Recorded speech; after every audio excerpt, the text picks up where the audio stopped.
നമ്മളായിരിക്കുന്ന ഇടങ്ങള് വൃത്തിയായി കാണുമ്പോൾ അത് നമുക്കൊരു പോസിറ്റീവ് എനർജി തരും അല്ലേ? എന്നാ അങ്ങനെയുണ്ട്. ആ ഒരു എനർജി തിരക്കി ഇറങ്ങുന്ന കൂട്ടത്തില് കുറച്ച് പൊടികളും ഏതോ ഒരു കാലത്ത് ഉപയോഗിച്ച് മറന്നു വെച്ച് പോയ ചില സാധനങ്ങളും കൂടെ കിട്ടി. ഇവിടെ വെച്ചിരുന്ന സാധനം ഇത് എവിടെ പോയി? ഇങ്ങനെയുള്ള ഡയലോഗ്സ് എല്ലാ വീടുകളിലും പതിവാണ്. എന്നാൽ ഇതുപോലെയുള്ള ഈ ക്ലീനിങ് പരിപാടിക്ക് ശേഷമാണ് ഈ ഒരു ചോദ്യത്തിന് കൂടുതൽ പ്രാധാന്യം വരുന്നത് എന്ന് പറഞ്ഞ് നിങ്ങൾ വിശ്വസിക്കുമോ? ഞങ്ങൾ കുഞ്ഞായിരിക്കുമ്പോൾ ഞായറാഴ്ചകളിലാണ് പൊതുവെ ക്ലീനിങ് ഒക്കെ ചെയ്യാറ്.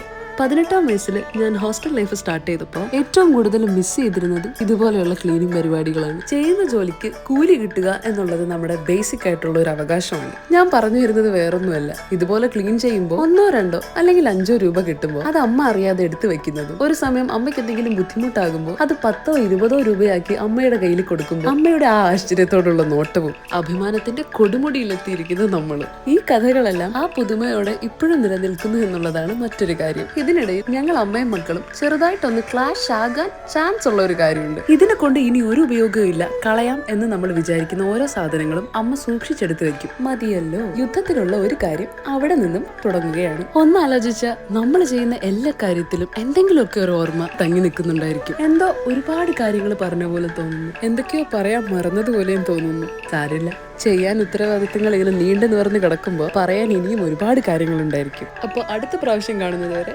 ബൈ.